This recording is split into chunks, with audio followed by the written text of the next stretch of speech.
The morning of October 12th, 1997, dawned crisp and clear over the south rim of the Grand Canyon, with that perfect autumn light that photographers dream about and families remember forever.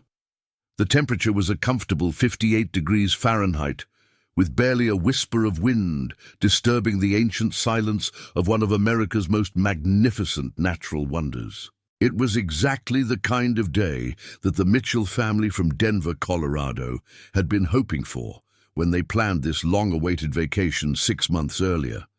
David Mitchell, a 38-year-old aerospace engineer at Lockheed Martin, had been promising his wife and 2 children this trip for over 2 years. Between demanding work schedules, financial pressures, and the general chaos of raising teenagers in the late 1990s, the family had postponed their Grand Canyon adventure multiple times. But David had finally put his foot down, blocked out 5 days on the calendar, and booked their stay at the historic El Tovar Hotel directly on the canyon rim. Sarah Mitchell, 36, a high school English teacher with a passion for American history and geology, had spent weeks researching their itinerary. She had purchased guidebooks, studied geological maps, and even contacted several park rangers to plan the perfect combination of educational experiences and family adventure. This wasn't just a vacation for Sarah. It was an opportunity to share her love of learning with her children, while creating memories that would last a lifetime. Their eldest child, Jessica, was 16 years old, and initially reluctant about spending her fall break hiking in the desert instead of hanging out with friends at the mall. But as the trip approached, her natural curiosity and her mother's infectious enthusiasm had won her over. Jessica was an honor student with dreams of studying environmental science in college, and she had begun to see the Grand Canyon trip as a preview of her future career path. Tommy, their 13-year-old son, had no such reservations. An active kid who lived for outdoor adventures, Tommy had been counting down the days until the trip with barely contained excitement. He had saved his allowance for months to buy a new 35mm camera, a Canon EOS Rebel that he planned to use to document every moment of their Grand Canyon experience for a school project about geological formations.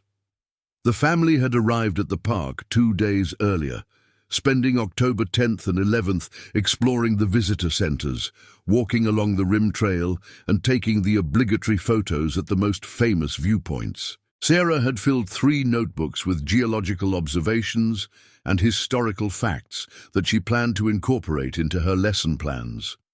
Jessica had discovered a genuine interest in the indigenous history of the region, spending hours reading about the ancestral Puebloan peoples who had inhabited the canyon for thousands of years. Tommy had already used 2 rolls of film capturing everything from sweeping panoramas to close-up shots of unique rock formations. On the morning of October 12th, the family was preparing for their most ambitious adventure yet, a day hike down the Bright Angel Trail to Indian Garden, a round trip of approximately 9 miles that would take them 3,020 feet down into the canyon and back up again. It was a challenging hike, but well within the capabilities of an active family, and the rewards, both visual and educational, would be extraordinary. David had studied the trail conditions extensively, spoken with multiple park rangers about safety precautions, and packed everything the family would need for a safe and successful hike. 4 liters of water per person, high-energy snacks, first aid supplies, extra layers of clothing for temperature changes, and a detailed trail map.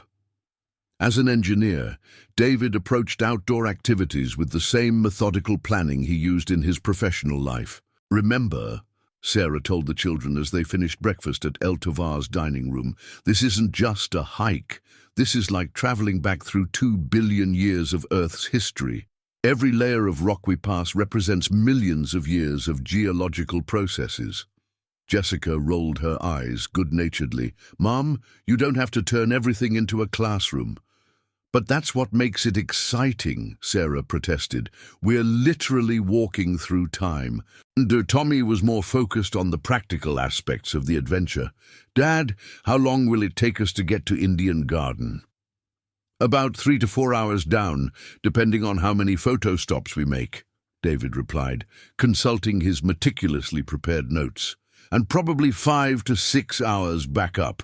We need to be starting our return by 2 p.m. at the latest to ensure we're back before dark. The family left El Tovar at 7:30 a.m., walking the short distance to the Bright Angel trailhead. The trail was already busy with other hikers, including several groups of college students on fall break adventures, a German tourist family with expensive photography equipment, and a group of retirees from Phoenix who made this hike annually. Park Ranger Jennifer Walsh, a 29-year-old career Park Service employee who had been working at the Grand Canyon for 6 years, was stationed at the trailhead checking permits and giving final safety briefings to day hikers. "Good morning, folks," she greeted the Mitchell family cheerfully. "Beautiful day for a hike down to Indian Garden. Have you hiked this trail before?" "First time for all of us," David replied. "We've done plenty of hiking in Colorado, but nothing quite like this." Ranger Walsh went through her standard safety briefing. Stay on the designated trail, take breaks frequently, drink water before you feel thirsty, be aware of changing weather conditions, and turn back immediately if anyone in the group shows signs of heat exhaustion or altitude sickness. "The most important thing to remember," she emphasized, "is that going down is easy, but coming back up takes twice as long and twice as much energy. A lot of people underestimate the return climb." "We'll be careful," Sarah assured her. "We have plenty of water and snacks, and we're planning to turn around by 2 p.m. Ranger Walsh made a note in her log. Mitchell family, 4 people, estimated return 7 to 8 p.m. It was a routine entry that she made dozens of times every day during peak hiking season. The Mitchell family began their descent at 8:15 a.m., with Tommy eagerly snapping photos of the trailhead sign and the spectacular views that opened up with each switchback. The Bright Angel Trail is considered one of the safest and most maintained trails in the Grand Canyon, with regular water stations, toilet facilities, and emergency phones at key points along the route. For the first hour, the hike proceeded exactly as planned.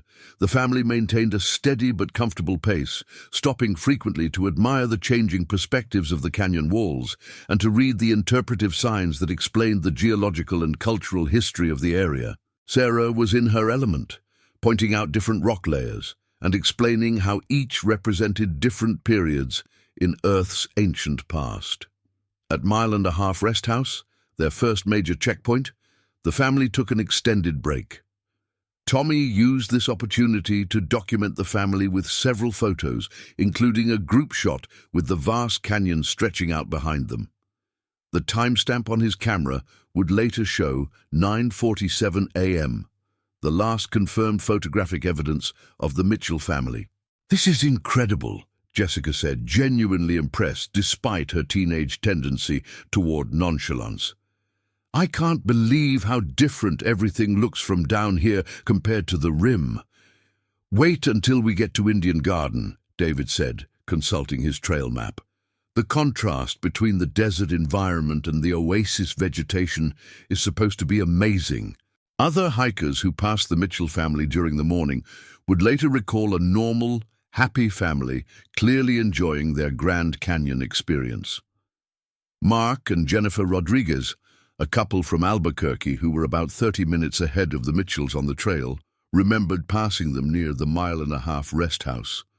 They were having a great time, Jennifer Rodriguez would later tell investigators. The teenage daughter was complaining a little about the heat, but in that normal way kids do. The younger boy was taking pictures of everything. The parents seemed very prepared and responsible. The Harrisons, an elderly couple from Michigan who were hiking slowly and had been passed by the Mitchell family earlier, saw them for the last time at approximately 10:30 a.m., about halfway between Mile and a Half Rest House and Indian Garden.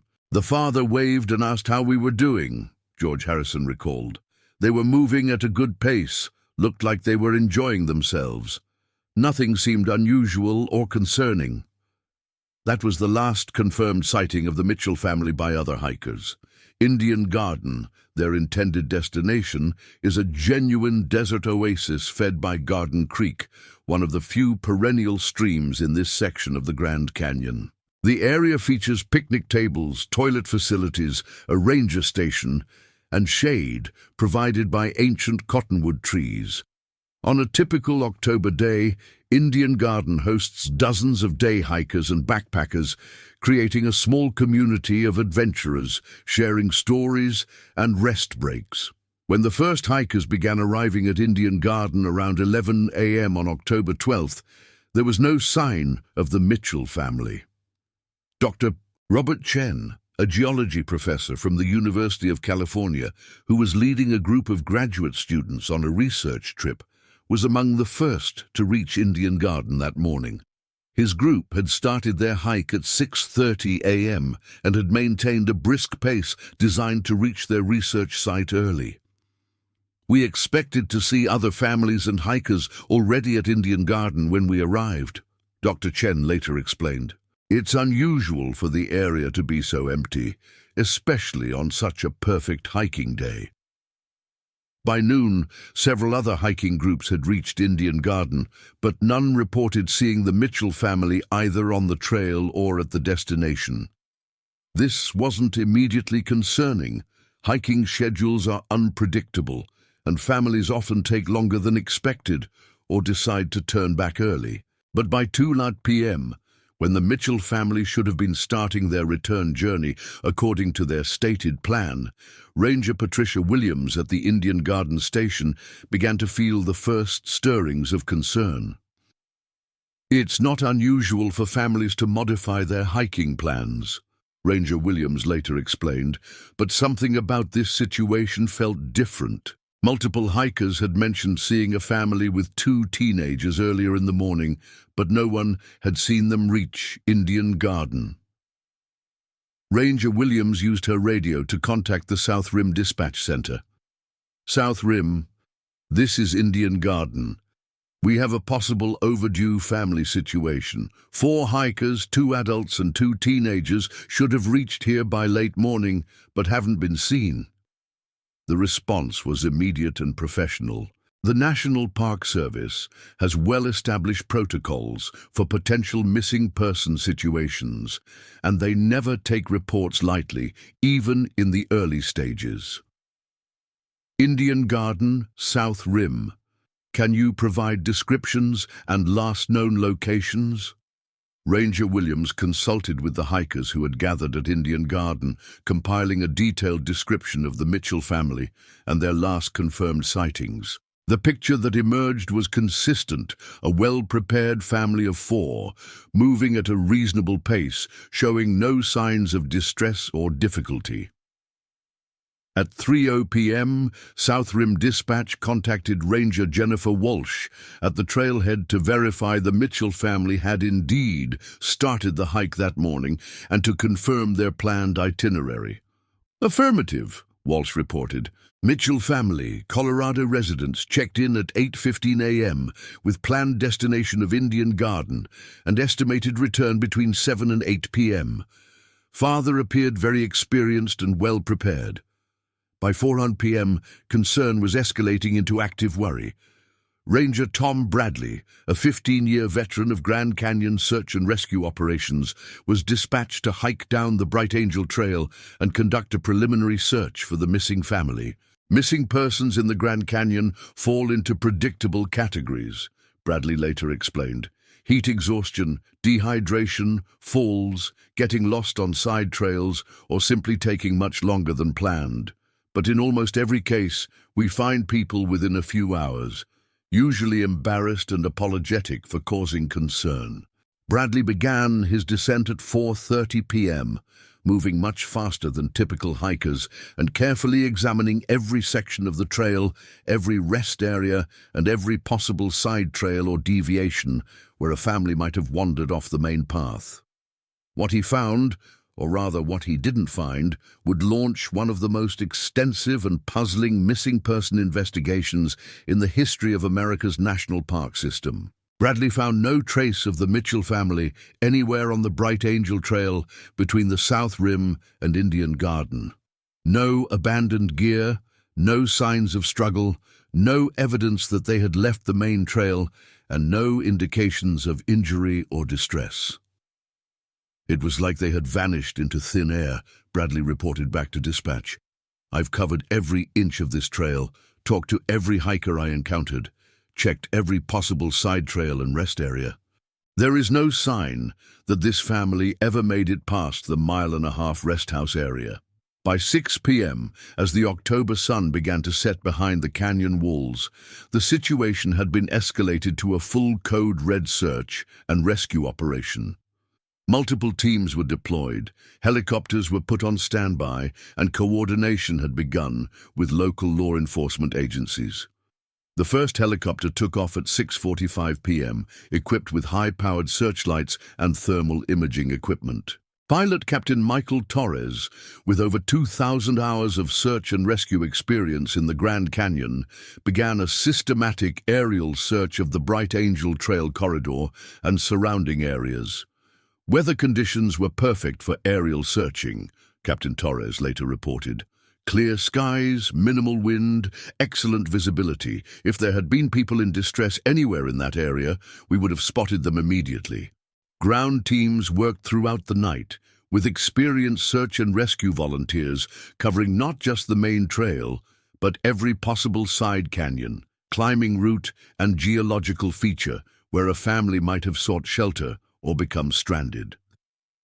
By dawn on October 13th, over 50 search and rescue personnel had been deployed in what was already becoming one of the largest missing person searches in Grand Canyon history. The search area had been expanded to include a 15-mile radius around the Bright Angel Trail, encompassing some of the most remote and challenging terrain in the entire park. The Mitchell family's hotel room at El Tovar was searched with their permission, obtained through emergency contact information, revealing that all of their personal belongings remained undisturbed. Their rental car was still in the hotel parking lot, with no signs that it had been used since the morning of October 12th. News media began arriving at the Grand Canyon on October 14th, drawn by the mystery of a family that had seemingly vanished without a trace from one of America's most visited and well-monitored national parks. 4 members of a Colorado family have disappeared while hiking in the Grand Canyon, reported CNN. Despite an intensive search involving helicopters, ground teams, and advanced technology, no trace has been found of David and Sarah Mitchell and their 2 teenage children. The story captured national attention, not just because of the human drama, but because of the apparent impossibility of the situation. How does an entire family disappear from a well-traveled trail in broad daylight without leaving any evidence behind? Dr. Elizabeth Morrison, a criminologist at Arizona State University who specialized in missing person cases, was consulted by investigators on October 15th. "In my experience studying disappearances in national parks," Dr. Morrison explained, "there are usually clear patterns. People get lost on unmarked trails, they suffer medical emergencies, they fall from cliffs, or they make poor decisions that lead to dangerous situations. But the Mitchell case doesn't fit any of these patterns." The investigation expanded beyond the immediate search area to include extensive background checks on the Mitchell family. What investigators found was exactly what they had expected: a completely normal, middle-class American family with no enemies, no financial problems, no history of depression or suicidal ideation, and no reason to disappear voluntarily.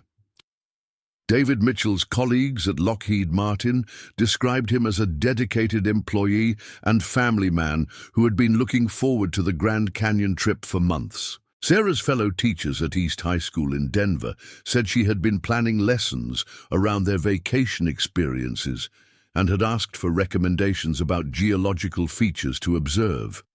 Jessica's friends confirmed that she had been initially reluctant about the trip, but had become excited about it in recent weeks.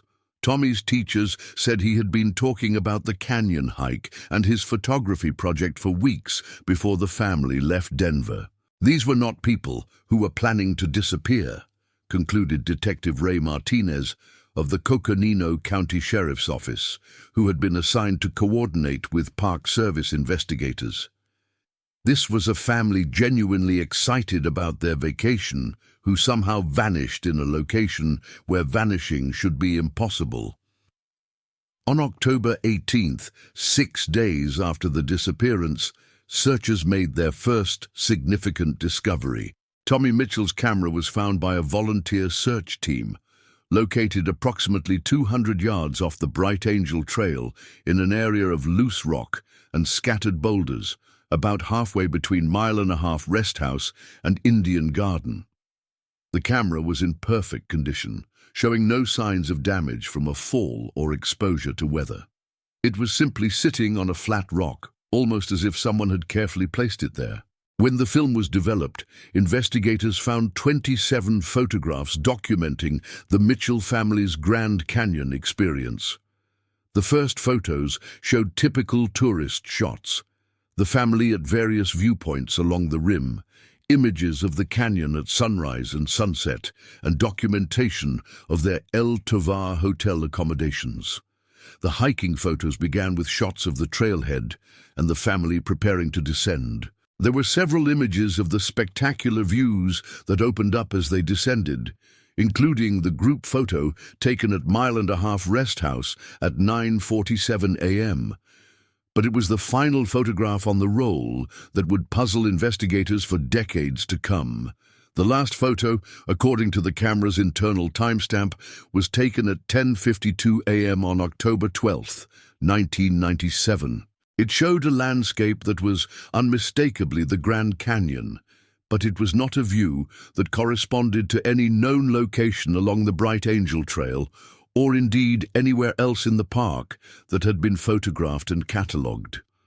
The image showed a section of canyon with distinctive red and white striped rock formations, but the striping pattern didn't match the geological surveys of the Bright Angel Trail area. More puzzling, the photo showed what appeared to be ancient cliff dwellings built into the canyon wall, structures that were not known to exist anywhere in the vicinity of where the family had been hiking.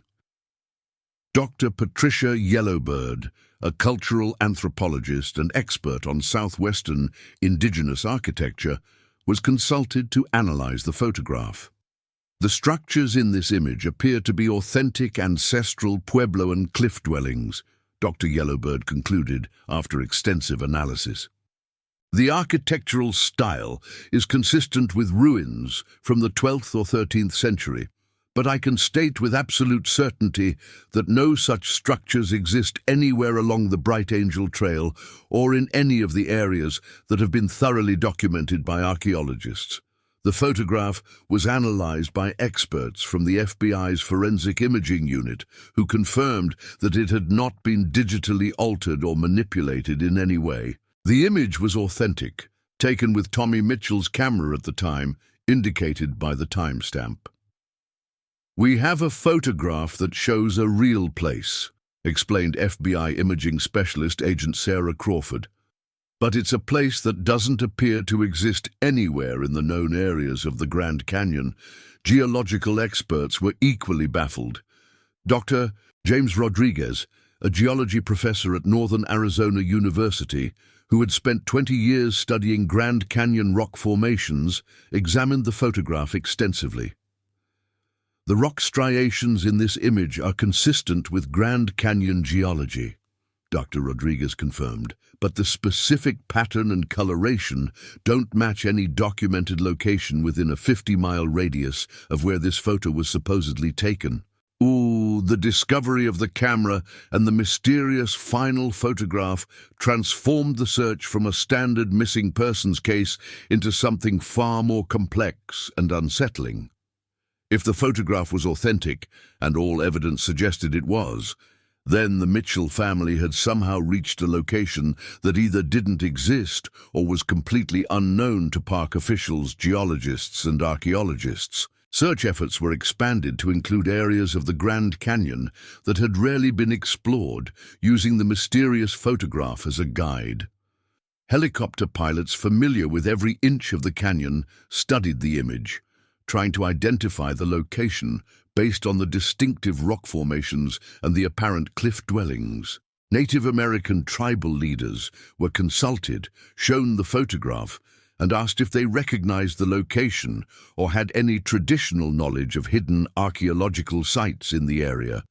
Thomas Begay, an elder from the Hopi tribe whose ancestors had lived in and around the Grand Canyon for over 1,000 years, studied the photograph for a long time before offering his response. "This looks like a place from the old stories," he said finally. "A place where the spirits of the ancestors still live, where time moves differently than in the ordinary world. But I have never seen this place with my own eyes, and I don't know anyone living who has." As weeks turned into months, the search for the Mitchell family gradually scaled back, though the case remained officially open. The mysterious photograph continued to be studied by experts from multiple disciplines, but no one could definitively identify the location it depicted. By Christmas of 1997, the Mitchell family's disappearance had joined the ranks of America's most puzzling, unsolved mysteries. Books were written about the case, documentary films were produced, and conspiracy theories flourished online in the early days of internet forums. But for David's brother Michael Mitchell, who had flown to Arizona immediately when the family was reported missing, the attention and theories were secondary to a simple, heartbreaking reality.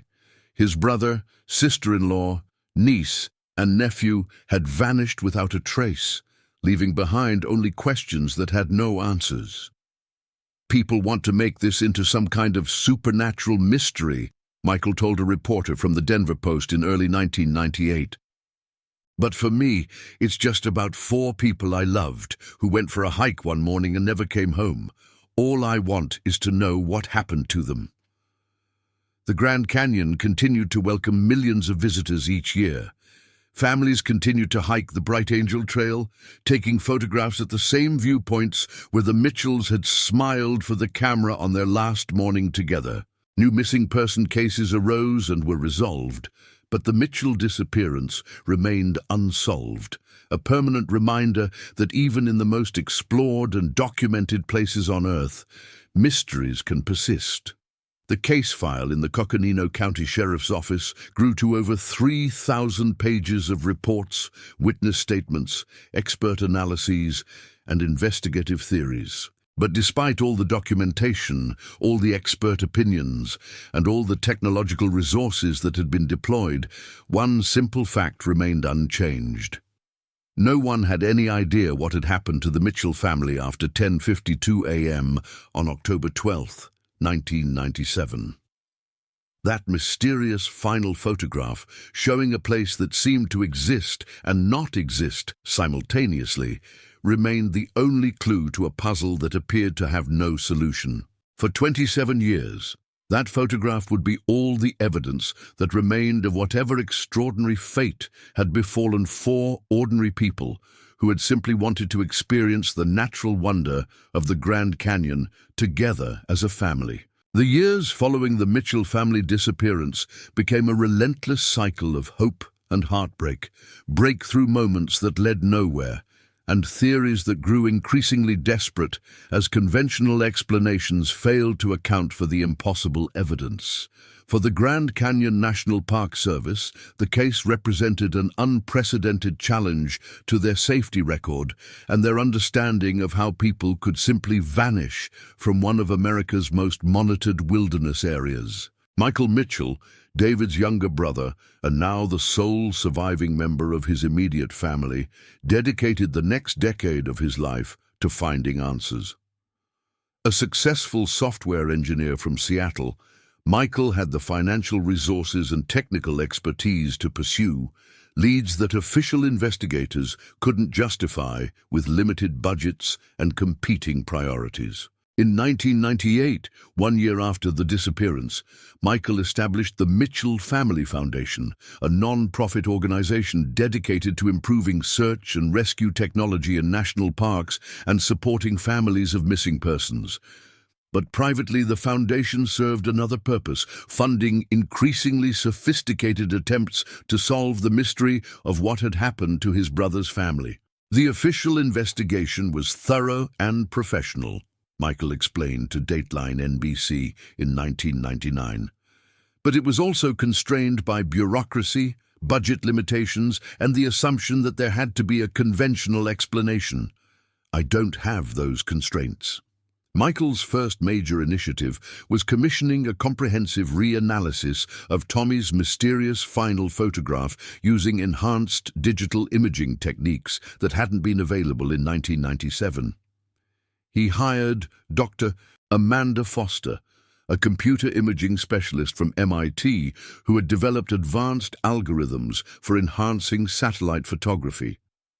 Dr. Foster's analysis, completed in early 1999, revealed details in the photograph that had been invisible to earlier investigations. Using pixel-level enhancement and contrast adjustment, she was able to identify additional architectural features in the cliff dwellings, vegetation patterns around the structures, and even what appeared to be carved symbols on some of the rock faces. The level of detail in this photograph is extraordinary, Dr. Foster reported. We can see individual stones in the ancient walls, specific plants growing in the area, and architectural elements that suggest this was a significant ancestral Puebloan settlement. But after comparing these details with every documented archaeological site in the southwestern United States, I can confirm that this location has never been officially recorded or studied. More intriguingly, Dr. Foster's analysis revealed something that previous investigators had missed. In the enhanced image, there appeared to be movement blur in one section of the photograph, suggesting that something had been moving when Tommy took the picture. There's a subtle blur pattern in the lower right quadrant of the image, Dr. Foster explained. It's consistent with a person or animal in motion during the exposure. Someone or something was moving in this location when the photograph was taken. This discovery led Michael to commission a second analysis by Dr. Robert Chen, a wildlife biology expert who specialized in analyzing photographic evidence of animal behavior. Dr. Chen's conclusion was both fascinating and disturbing. The movement pattern in this photograph is consistent with a human figure, Dr. Chen determined after months of analysis. Based on the blur pattern and the scale of the surrounding rock formations, I estimate we're looking at a person approximately 5.6 to 5'8" in height, moving at a walking pace from left to right across the frame. The implications were staggering. If Dr. Chen's analysis was correct, then Tommy's final photograph not only showed an unknown location, but it also captured evidence of another person in that location. Someone who might have been with the Mitchell family when they vanished, or someone who might hold the key to understanding what had happened to them. Armed with this new evidence, Michael convinced the Coconino County Sheriff's Office to reopen the investigation in 2000. Detective Ray Martinez, who had worked the original case, was nearing retirement but agreed to lead the renewed effort. The enhanced photograph analysis gives us our first real lead in 3 years, Detective Martinez announced at a press conference. We're looking for information about anyone who might have been in the Grand Canyon area on October 12, 1997, who could have encountered the Mitchell family or who might recognize the location shown in this photograph. The press conference generated hundreds of tips and leads, most of which led nowhere. But one call, received 3 days after the announcement, would open an entirely new avenue of investigation. Dr. James Whitehorse, a retired archaeologist who had spent 40 years studying southwestern indigenous cultures, contacted Detective Martinez with information that he had been reluctant to share earlier. "I've been studying that photograph since 1997, Dr. Whitehorse said during a recorded interview.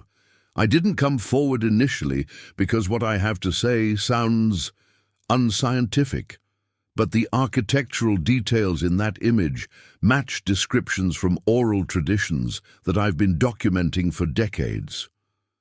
Dr. Whitehorse explained that several southwestern tribes had legends about hidden pueblos, ancient settlements that existed in a different realm or dimension, accessible only under specific conditions or to certain individuals. These stories were typically dismissed by mainstream archaeology as mythology, but Dr. Whitehorse had been collecting surprisingly consistent accounts from multiple tribal sources.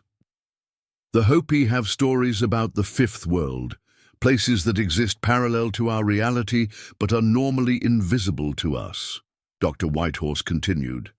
The Navajo speak of thin places, where the boundaries between worlds become permeable, and several Pueblo tribes have oral traditions about ancestors who still live in hidden cities that can sometimes be seen by the living.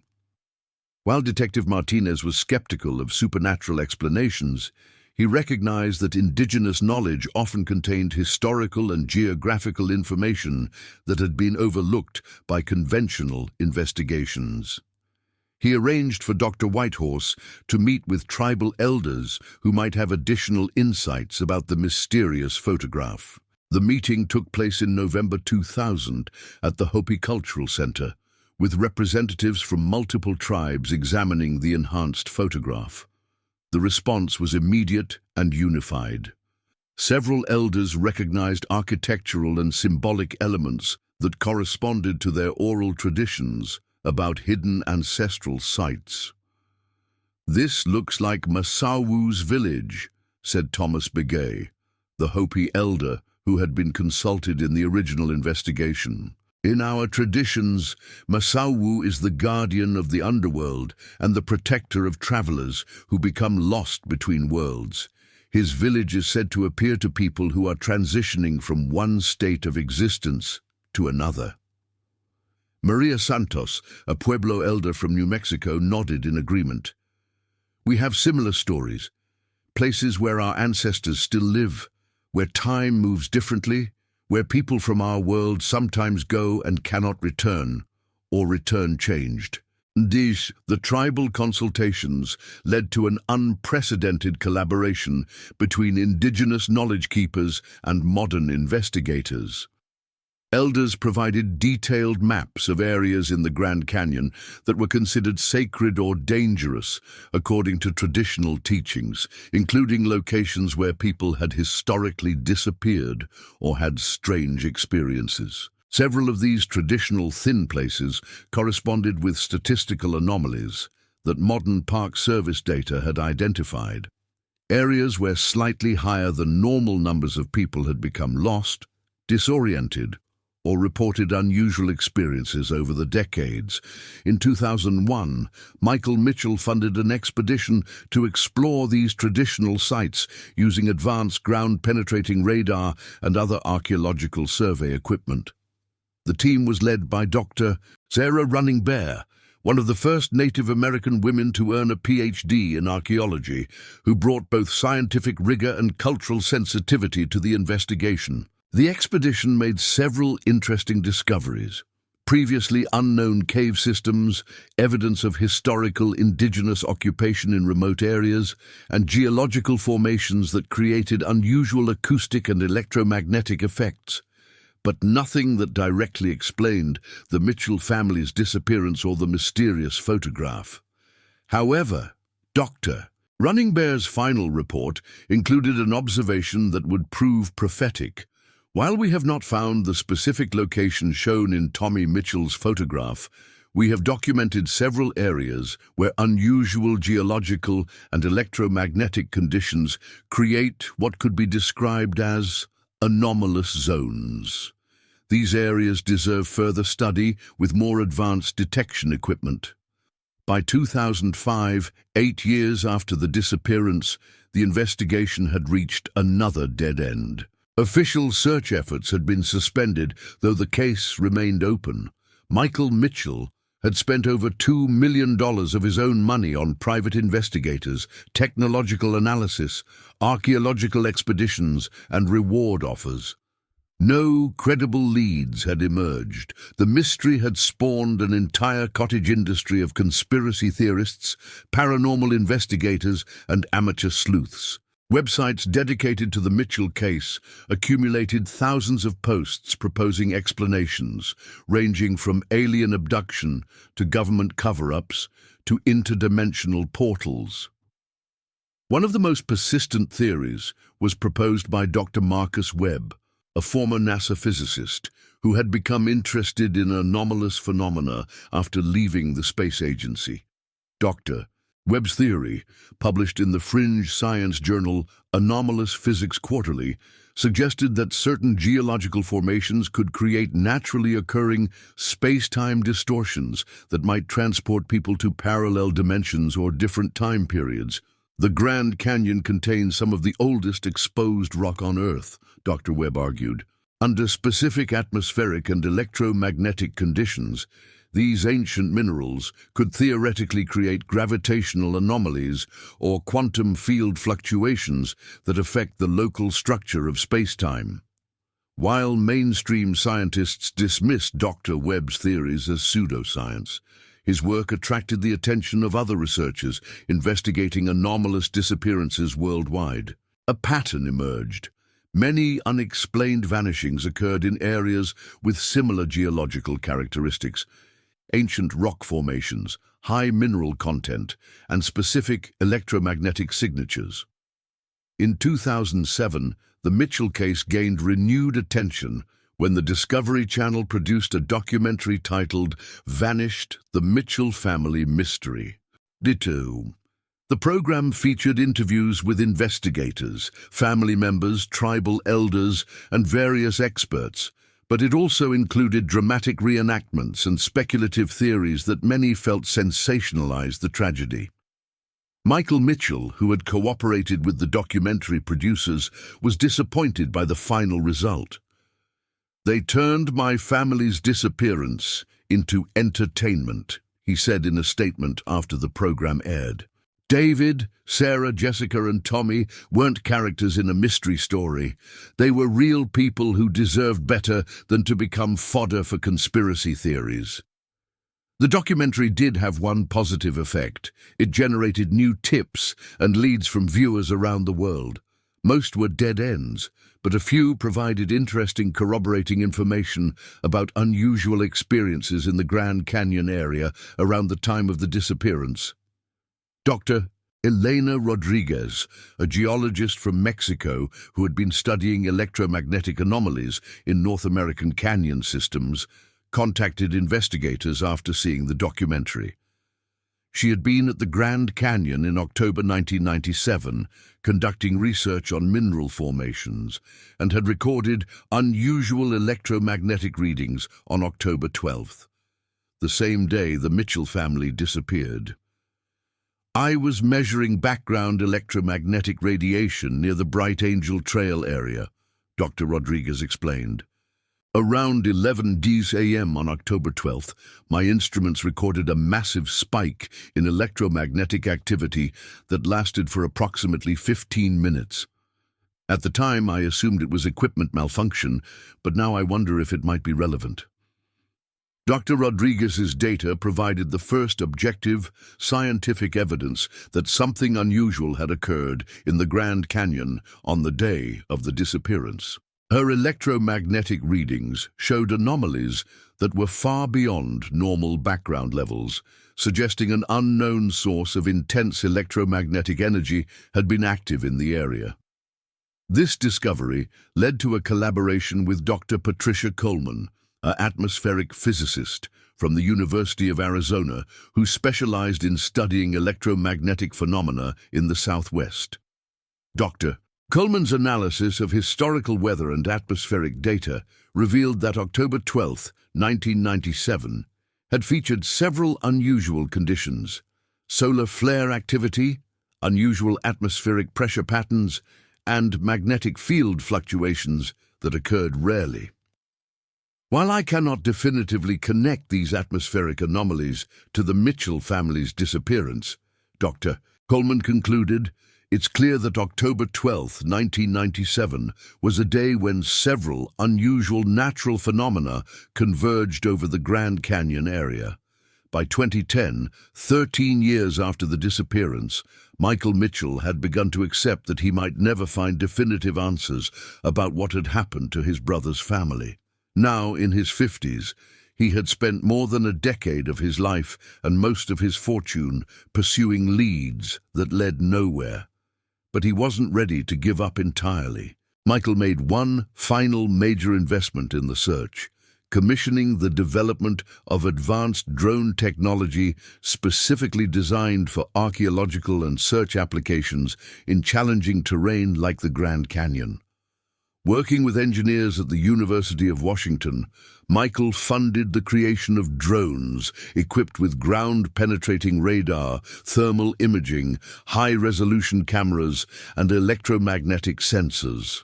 The goal was to systematically survey areas of the Grand Canyon that had never been thoroughly explored, using the mysterious photograph as a guide.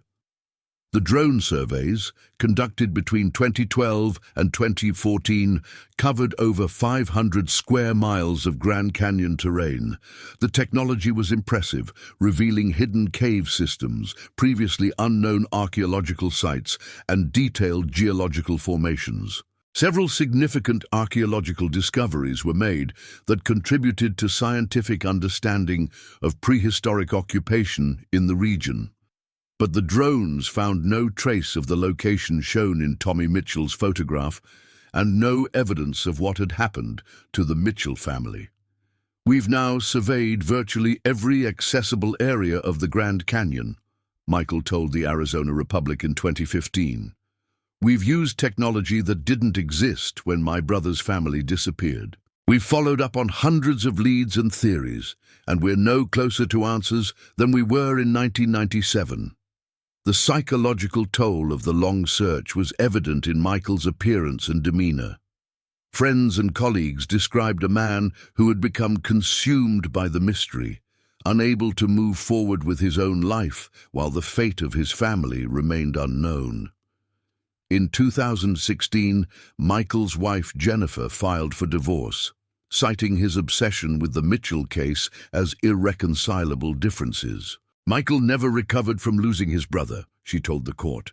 For 19 years, he's been living in 1997, unable to accept that some questions don't have answers. The divorce was finalized in 2017, exactly 20 years after the disappearance. Michael, now living alone in Seattle, continued to receive occasional tips and theories about the case, but most investigators considered it cold. The Mitchell Family Foundation continued to operate, now focused primarily on supporting other families of missing persons, but Michael's active search efforts had effectively ended. However, technology continued to evolve, and new tools periodically offered fresh possibilities for investigation. In 2018, satellite imaging technology had advanced to the point where historical satellite photos could be enhanced and analyzed with unprecedented detail. Dr. Kevin Liu, a computer scientist specializing in artificial intelligence and image analysis, contacted Michael with a proposal to use machine learning algorithms to search through decades of satellite imagery of the Grand Canyon, looking for formations or structures that might match Tommy's mysterious photograph. Modern AI can identify patterns and details in images that human analysts might miss, Dr. Liu explained. We can train neural networks to recognize the specific architectural and geological features in your nephew's photograph, then use those trained systems to search through terabytes of satellite imagery automatically. Michael, despite his exhaustion and financial limitations, agreed to fund one more technological investigation. Dr. Liu's analysis took over a year, with artificial intelligence systems processing millions of satellite images spanning 3 decades of Grand Canyon photography. The results delivered in late 2019 were both fascinating and frustrating. The AI systems had identified over 200 locations in the greater Grand Canyon area that shared some architectural or geological similarities with Tommy's photograph. Most were known archaeological sites or natural formations that resembled ancient structures from certain angles. But one location, identified in satellite images from 2003, showed remarkable correspondence with the mysterious photograph. The site was in an extremely remote area of the canyon, accessible only by helicopter or technical rock climbing, in a section that had never been systematically explored or surveyed. The AI confidence level for this match is 87%, Dr. Liu reported. That's higher than any other potential location we've identified.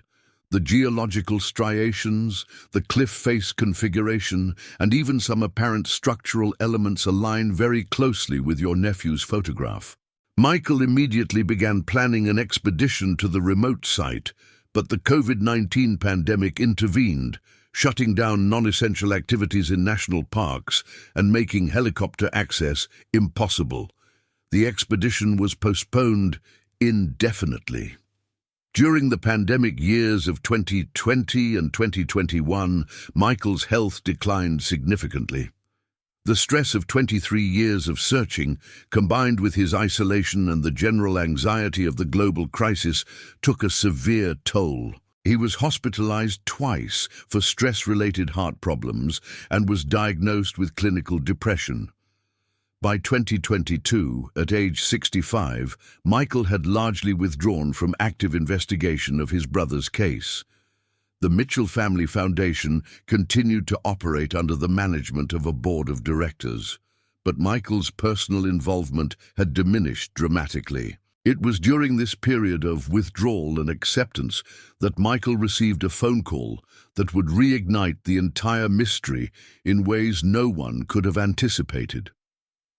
The call came on March 15, 2024, from Dr. Sarah Kim, a wildlife biologist with the National Park Service, who had been conducting a study of endangered species in remote areas of the Grand Canyon using advanced trail cameras and motion sensors.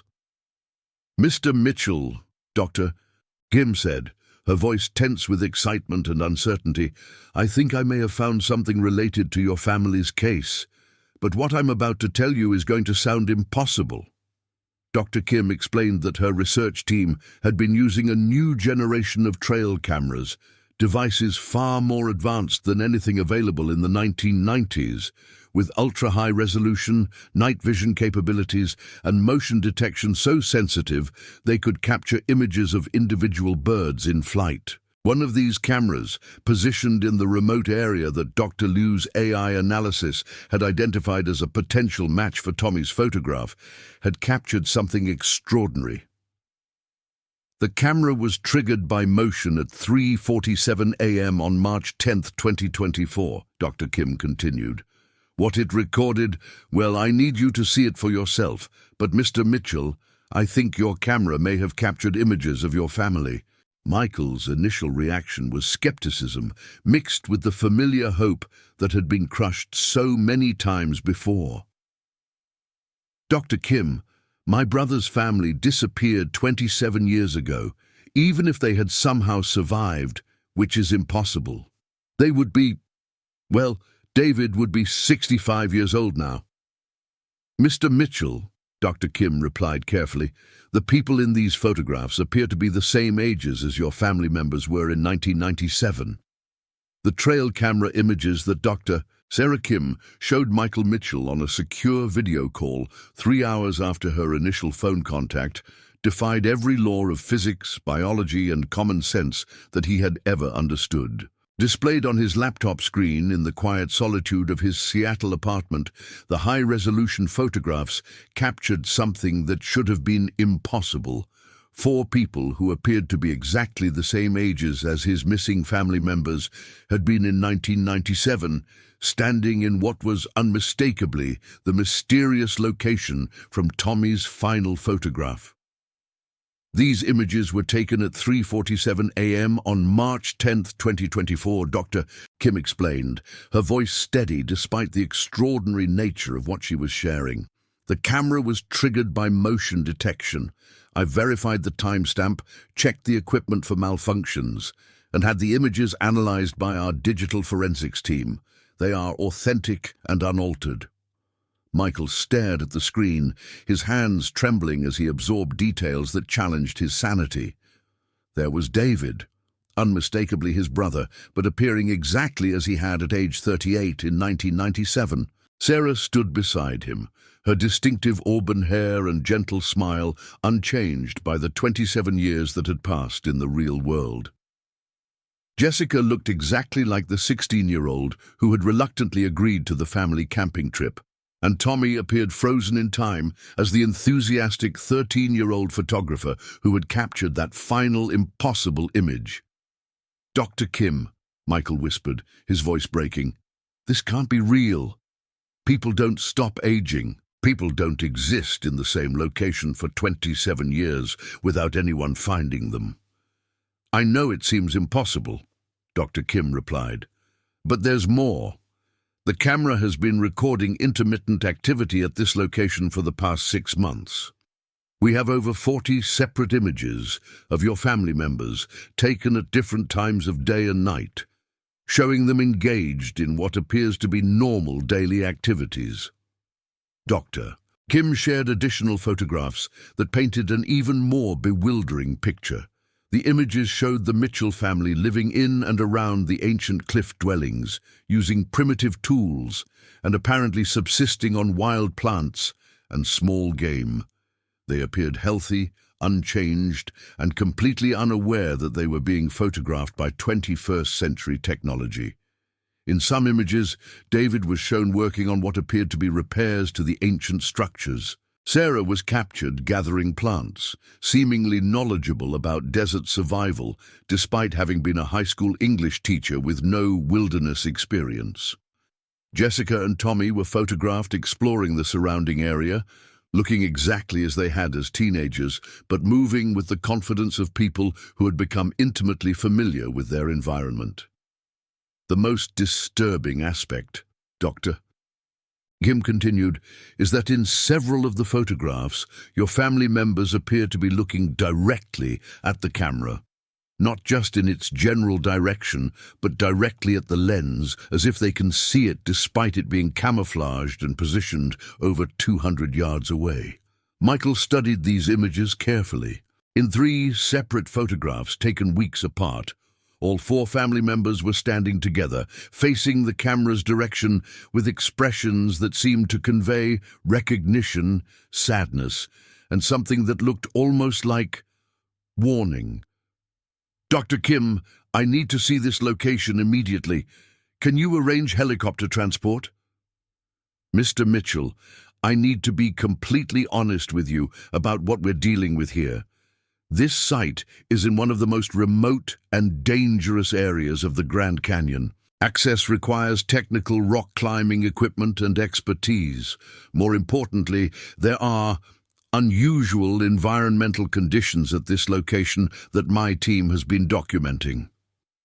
Dr. Kim explained that her research team had been monitoring the site for several months as part of a broader study of microclimate variations in canyon environments.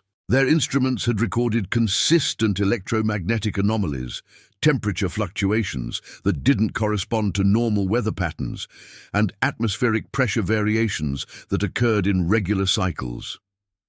Every 7 days, at exactly 3:47 a.m., our sensors record massive electromagnetic spikes at this location, Dr. Kim reported. The spikes last for exactly 17 minutes, during which time our equipment also detects what can only be described as gravitational anomalies. It's during these periods that we've captured most of the photographs of your family. Michael absorbed this information with the mixture of scientific skepticism and desperate hope that had characterized his 27-year search. "Dr. Kim, are you suggesting that my family is somehow existing in some kind of temporal or dimensional anomaly?" "Mr. Mitchell, I'm a wildlife biologist, not a theoretical physicist. I deal with facts and observable phenomena. The facts are, your family members appear to be alive, unchanged, and living in an area that experiences regular, measurable anomalies in fundamental physical forces. What this means is beyond my expertise." Within 24 hours, Michael had assembled a team for what he declared would be his final expedition to find answers about his family's fate. The team included Dr. Kim, 2 expert rock climbers experienced in Grand Canyon rescue operations, a photographer specializing in documenting archaeological sites, and Dr. Marcus Webb, the former NASA physicist whose theories about space-time distortions had been dismissed by mainstream science, but who had continued researching anomalous phenomena. Dr. Webb, now 72 years old, had spent decades studying locations around the world where people had disappeared under mysterious circumstances. His theoretical framework, while rejected by academic institutions, had gained credibility among researchers investigating unexplained phenomena. "The electromagnetic readings from this site are consistent with what I would expect to find at a naturally occurring space-time anomaly," Dr. Webb explained as the team prepared for the expedition. "Ancient rock formations with high mineral content, particularly those containing crystalline structures, can theoretically create stable distortions in local space-time under specific electromagnetic conditions." The expedition launched on March 22, 2024. Exactly 26 years, 5 months, and 10 days after the Mitchell family's disappearance. Michael, despite his age and declining health, insisted on participating in the dangerous journey to the remote canyon location. The team traveled by helicopter to a landing zone approximately 2 miles from the target site, then proceeded on foot through terrain so challenging that it had never been systematically explored. The final approach required technical rock climbing skills to descend cliff faces and traverse narrow ledges that would be impassable to ordinary hikers. As they approached the location identified in the trail camera images, the team's instruments began registering the electromagnetic anomalies that Dr. Kim had described. Compass needles spun wildly, electronic devices experienced intermittent malfunctions, and team members reported feeling disoriented and experiencing mild nausea. "We're definitely approaching something unusual," Dr. Webb announced, monitoring his specialized detection equipment. "The electromagnetic readings are increasing exponentially as we get closer to the target coordinates." When the team finally reached the location shown in Tommy Mitchell's 1997 photograph and confirmed by Dr. Kim's trail cameras, they found themselves standing in a place that existed in defiance of official maps, geological surveys, and archaeological documentation. The ancient cliff dwellings were exactly as depicted in the mysterious photograph, built into canyon walls with architectural sophistication that suggested a major ancestral Puebloan settlement.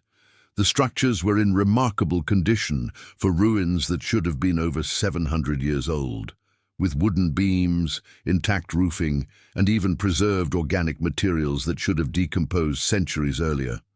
But most importantly, there were clear signs of recent habitation. Food storage areas contained preserved meat and gathered plants. Fire pits showed evidence of recent use. Water collection systems had been maintained and improved with techniques that combined ancient methods with modern problem-solving approaches. "Someone has definitely been living here," reported Jake Morrison, the expedition's lead rock climber and rescue specialist. "And recently, these improvements to the ancient structures show engineering knowledge that goes beyond primitive survival skills." Dr. Kim checked her trail camera, which was positioned on a ledge overlooking the dwelling site. According to the motion sensor data, there was activity here less than 12 hours ago, but I don't see anyone now. The team spent 6 hours documenting the site, taking hundreds of photographs, collecting samples of organic materials for dating analysis, and mapping the full extent of the cliff-dwelling complex. What they discovered challenged everything that archaeologists thought they knew about the scale and sophistication of ancient settlements in the Grand Canyon. "This isn't just a small dwelling site," explained Dr. Martinez Santos, the expedition photographer who specialized in archaeological documentation. "This is a complete village complex with residential areas, ceremonial spaces, food storage facilities, and sophisticated water management systems. It's easily the most significant archaeological discovery in the Grand Canyon in the past century." But as impressive as the archaeological findings were, the team's real focus was on finding evidence of the Mitchell family's presence. And that evidence was everywhere. In one of the dwelling rooms, they found clothing that appeared to be modified versions of the hiking gear that the Mitchell family had been wearing in 1997. The clothes showed 27 years of wear and repair, but they were clearly the same items, adapted for long-term survival in the desert environment. Personal items were scattered throughout the dwelling complex. David's engineer's notebook filled with sketches and calculations for improving the ancient structures. Sarah's teaching materials, adapted for educating children in a wilderness environment. Jessica's jewelry and Tommy's camera equipment, carefully maintained and protected in a sealed container. "They've definitely been living here," Michael said, examining his brother's notebook with tears in his eyes. "These are David's handwriting and sketches. He's been working on engineering problems related to water collection and shelter improvement." But the most extraordinary discovery was Tommy's photographic documentation of their 27 years in the hidden village. The sealed container held hundreds of photographs taken with film that Tommy had apparently been making from plant materials and natural chemicals, using techniques that combined traditional methods with modern photographic knowledge. The photographs told the story of a family that had somehow adapted to life in an impossible location, aging normally in some images but appearing unchanged in others, as if time itself moved inconsistently in their hidden world. "Look at these, Doctor," Kim said, studying a sequence of photographs that Tommy had apparently taken as a documentation project. "In this series from what appears to be early 1998, the family looks slightly older than in 1997. But then, in this series from what seems to be 2005, they look exactly the same as they did in 1997. And here in 2015, they appear to have aged to about where they would be if time had moved normally. But then this 2020 series shows them back to their 1997 ages." Dr.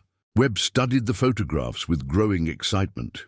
"This is consistent with my theoretical predictions about temporal anomalies. Time doesn't flow consistently in locations where space-time is distorted. People and objects can experience different rates of temporal flow or even temporal reversals, depending on their exact position within the anomalous field." As the team continued exploring the site, the sun began to set behind the canyon walls, and their instruments detected increasing electromagnetic activity. Dr. Webb's specialized equipment showed that they were approaching one of the regular periods of peak anomalous activity that occurred every 7 days. "We should prepare for the 3:47 a.m. electromagnetic event," Dr. Webb announced. "Based on the pattern Dr. Kim documented, this should be when the anomaly reaches its maximum intensity." The team established a monitoring station on a ledge overlooking the cliff dwellings, with cameras and recording equipment positioned to document whatever might occur during the peak electromagnetic period. Michael insisted on remaining at the site despite the potential dangers, determined to finally learn the truth about his family's fate. As 3:47 a.m. approached, the team's instruments began registering dramatic increases in electromagnetic activity, temperature fluctuations, and atmospheric pressure variations. The air itself seemed to shimmer with an energy that was visible to the naked eye, creating distortions that made the landscape appear to ripple like water. Electromagnetic levels are now at 300% above normal background, Dr. Webb reported, monitoring his equipment. We're definitely approaching some kind of threshold event. At exactly 3:47 a.m., the world around them seemed to shift in ways that challenged their perception of reality. The air filled with a golden light that had no apparent source, and the cliff dwellings began to show signs of activity that hadn't been visible moments before. 4 figures emerged from the ancient structures, moving with familiar gestures and mannerisms that Michael recognized immediately. It was his family, appearing exactly as they had in 1997, but also clearly adapted to their environment after decades of survival in the hidden village. David looked up toward the monitoring station where the expedition team was positioned, his expression showing recognition and profound sadness. Sarah stood beside him, tears visible on her face as she seemed to see Michael for the first time in 27 years. Jessica and Tommy stood close to their parents, appearing both excited and apprehensive about this contact with the outside world. "They can see us," Michael whispered, his voice breaking with emotion. "They know we're here." David raised his hand in a gesture that was simultaneously a greeting and a farewell. Then he pointed toward something that the expedition team couldn't see, speaking words that they couldn't hear, but whose urgency was unmistakable. "He's trying to warn us about something," Dr. Kim observed, watching through high-powered binoculars. Dr. Webb's instruments suddenly began registering readings that were off the scale. "The electromagnetic field is becoming unstable," he announced with growing alarm. "We need to evacuate this position immediately." As the team quickly gathered their equipment and prepared to retreat to a safer distance, the golden light surrounding the cliff dwellings intensified dramatically. Within that light, the Mitchell family became increasingly translucent, as if they were fading from one reality into another. Michael stood transfixed, watching his brother's family disappear once again, this time knowing that he was witnessing something that defied every law of physics he understood. "They're moving between dimensions," Dr. Webb said, his voice filled with awe and terror. "The electromagnetic anomaly is creating a bridge between parallel realities, and they're crossing back and forth through it." The light reached a blinding intensity, then suddenly vanished, leaving the cliff dwellings empty and silent. The electromagnetic readings returned to normal background levels, as if nothing extraordinary had occurred. But the expedition team now had documentation that would revolutionize understanding of physics, archaeology, and the nature of reality itself. Their cameras and instruments had recorded evidence of phenomena that mainstream science considered impossible. In the days that followed, analysis of the expedition's findings created a firestorm of scientific controversy. The photographic evidence, electromagnetic recordings, and archaeological discoveries challenged fundamental assumptions about the nature of time, space, and human existence. Dr. Webb's theoretical framework, long dismissed as pseudoscience, suddenly gained credibility as physicists around the world struggled to explain the documented anomalies. The cliff-dwelling site became the focus of intense scientific study, with researchers from multiple disciplines converging on the Grand Canyon to investigate what many were calling the most significant discovery in human history. But for Michael Mitchell, now 67 years old, and finally understanding the fate of his family, the scientific implications were secondary to a simple, heartbreaking truth. His brother, sister-in-law, niece, and nephew were alive, but trapped in a reality that existed parallel to his own, accessible only during brief periods when the barriers between worlds became permeable. "They're not dead," Michael told reporters who gathered to hear about the expedition's findings. "They're living in a place that exists alongside our world but operates according to different rules. Time moves differently there. They age and then become young again in cycles that correspond to the electromagnetic anomalies." The trail camera continued to capture periodic images of the Mitchell family over the following months, documenting their continued existence in the hidden village. Sometimes they appeared to have aged decades since 1997. Other times they looked exactly as they had on the day they disappeared. Dr. Kim's long-term monitoring project revealed that the electromagnetic anomalies followed a complex but predictable pattern, with periods of high activity every 7 days and major events approximately every 3 months, when the barriers between realities became most permeable. During one of these major events in September 2024, the expedition team returned to the site with communication equipment, hoping to establish contact with the Mitchell family. They succeeded in exchanging brief messages during the few minutes when the realities overlapped most completely. David's message, recorded on equipment that functioned briefly during the anomalous period, provided the first direct account of what had happened to them in 1997. "We were hiking toward Indian Garden when the world around us started to shimmer and change.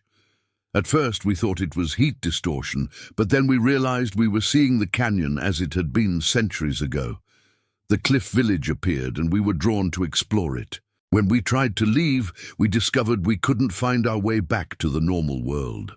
We've been living here ever since, aging and becoming young again in cycles, waiting for someone to find us." Sarah's message was even more heartbreaking. "We can see your world sometimes, during the electromagnetic events. We've watched Michael searching for us for 27 years.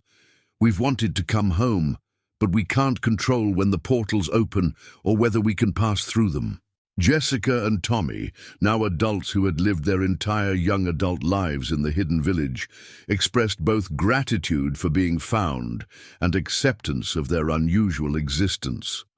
"We've learned things about time and reality that no one in your world understands. We've seen civilizations rise and fall. We've experienced history from the perspective of multiple timelines. We're not the same people who disappeared in 1997, but we're still family."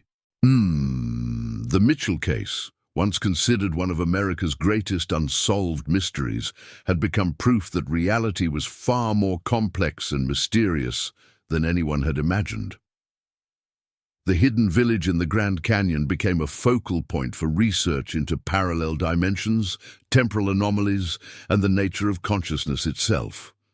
But perhaps most importantly, the discovery provided hope for families of other missing persons whose disappearances had never been satisfactorily explained.